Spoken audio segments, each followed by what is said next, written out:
pembelajaran yang bagi siswa, sebagian banyak siswa menjadi momok, ya kan?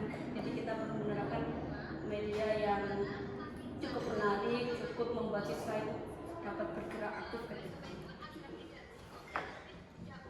Ini saya kutip dari beberapa sumber, ada enam macam instructional media. The first one is print media. Print media di sini adalah traditional forms like textbooks, workbooks, handouts. Itu adalah print media.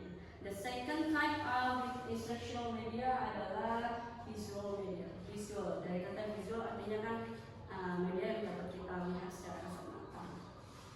Which is items such as charts, diagrams, maps, and photographs that helps illustrate and set visual. Jadi ada penggunaan tabel.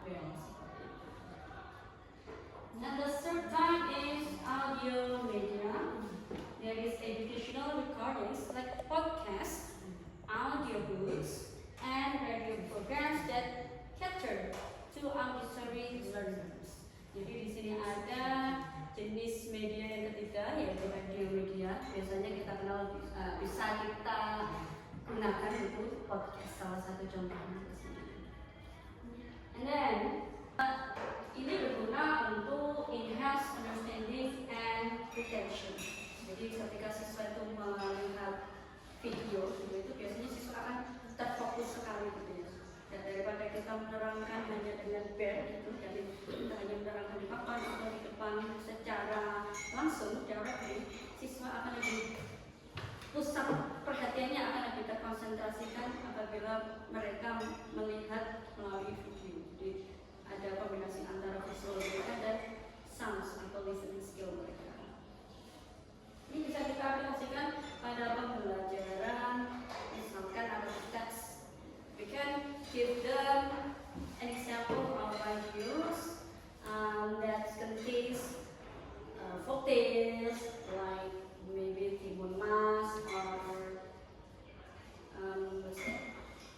or maybe and the others videos that sources educational software, online courses, and virtual simulations that leverage digital technology to create interactive learning experiences. Jadi ini berkaitan dengan penggunaan teknologi ya, bisa berupa permainan game.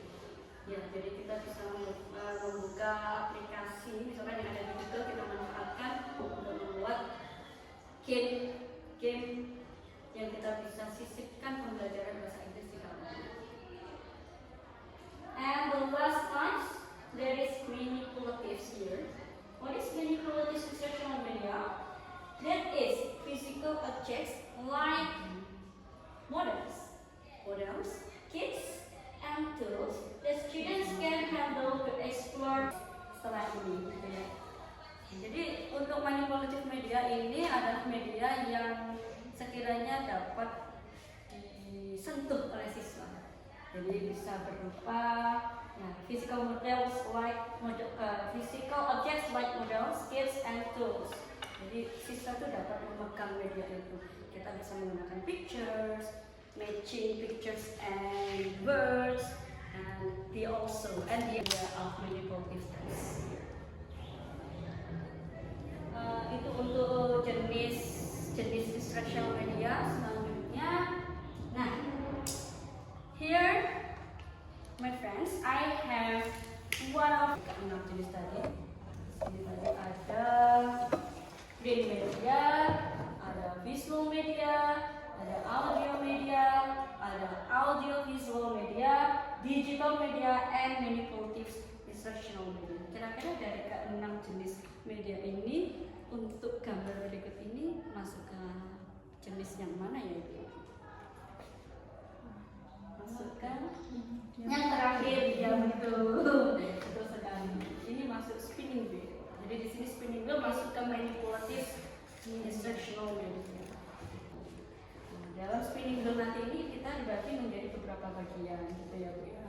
Ada mungkin definisinya, pengertiannya, atau general instructionnya, atau mungkin we can relate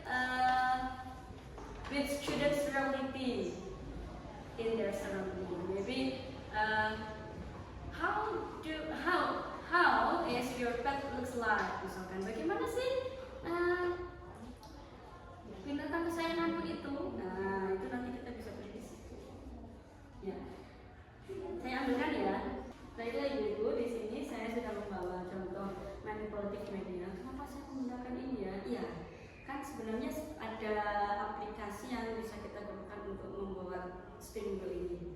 Tetapi kenapa saya memilih media yang manipulatif? Satu tujuannya adalah supaya siswa itu bisa dengan apa ya, menyentuh gitu. Memang saya fokuskan untuk itu. Jadi siswa kalau ikut menyentuh, merasakan, itu nanti lebih apa ya, lebih kena gitu. Menurut saya seperti itu. Saya menggunakan.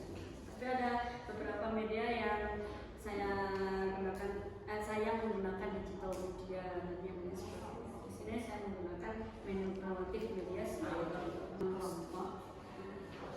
Each of group must have the captain of the group. Jadi setiap grup itu pasti punya ketua kelompok gitu ya. Dari keenam grup itu pasti punya ketua kelompok. Nanti each captain of the group is supposed to spin the wheel. Jadi nanti setiap ketua kelompok itu nanti diminta untuk maju ke depan untuk spin wheels. Jadi dia memutar ini. Nanti kira-kira mana? Misalkan di sini grup 1 gitu ya. Mereka mendapatkan prompt itu perintah soal. Dialogue about your favorite food and beverage. Nah, jadi nanti anggota kelompok 1 yang lainnya nanti membuat dialog yang berkaitan dengan favorit foods and beverage, makanan favorit dan minuman favorit kita. Nah, mereka membuat dialog setiap anak di kelompok itu. Jadi saling bersahabat. Gitu. And also with the another group. Misalkan di grup 3 gitu ya. Ketua kelompoknya dia maju lagi, dia spinning the wheel. Nah, dia dapat apa ini? Misalkan, how is your house described? Gimana sih penggambaran rumah kalian? Nanti kelompok 3 mereka menggambarkan rumah mereka. Yang mengerjakan, setiap grup itu mengerjakan pekerjaannya tadi. Each of group must present their work in front of them. Pasti manfaatnya. Yang pertama, the element of this spinning wheel adds excitement to the learning experience. Tentunya yang menambahkan rasa semangat untuk belajar. Pasti. And then motivating students to stay engaged and enthusiastic about material being covered. Jadi nanti siswa lebih merasa engaged dan engaged itu lebih terlibat, gitu. Lebih apa ya? Iya, lebih terlibat. Jadi mereka tuh lebih senang gitu mereka materi.